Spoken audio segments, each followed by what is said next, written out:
জনগণের কাছে পুলিশের যে ভাব, মর্যাদা, সম্মান ছিল তা তো একেবারে ধুলোয় মিশে গেল স্যার। এগুলো আমরা আবার ফিরিয়ে আনবো কি করে? কেমনে ফিরিয়ে আনবেন তা তো ছাত্ররা আপনাদেরকে শিখিয়ে দিচ্ছে, তারপরেও বুঝতে পারছেন না? ছাত্ররা আমাদের শিখিয়ে দিচ্ছে কেমনে স্যার? বুঝলাম না তো। পুরো দেশে প্রায় সব জায়গা থেকে চাঁদাবাজি বন্ধ করছে ছাত্ররা। তাদের হাতে কি কোনো অস্ত্র আছে? আপনাদের হাতে অস্ত্র দেওয়া হয়েছিল এগুলো বন্ধ করার জন্য। আপনারা তো জীবনেও তা করেননি, চেষ্টাও করেননি, উল্টো ওদের কাছ থেকে মাসে মাসে চাঁদা নিয়েছেন। এক কাউরান বাজার থেকে 4 কোটি টাকা চাঁদা ওঠাছিল প্রতিদিন। সেটা কারা করছিল? রাজনৈতিক লোকেরা। আর সহযোগিতা কে করছে? পুলিশ। পুলিশ যদি সহযোগিতা না করত, যদি বাধা দিত, তাহলে কি এই চাঁদা ওঠাতে পারে?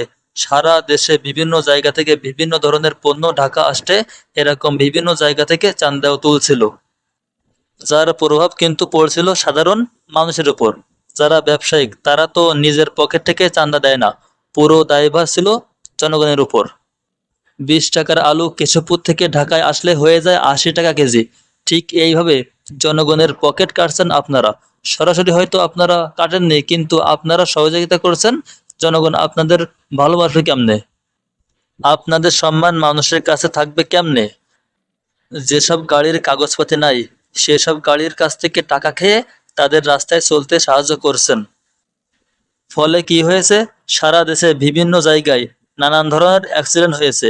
কেউ যদি ট্রাফিক আইন ভাঙছে, তার কাছ থেকেও টাকা খেয়ে আপনারা তাকে ছেড়ে দিয়েছেন, অথবা রাজনৈতিক পরিচয় থেকে ছেড়ে দিয়েছেন, যার কারণে বাংলাদেশের পুরো ট্রাফিক সিস্টেম হয়ে গেছে লন্ডভন্ড।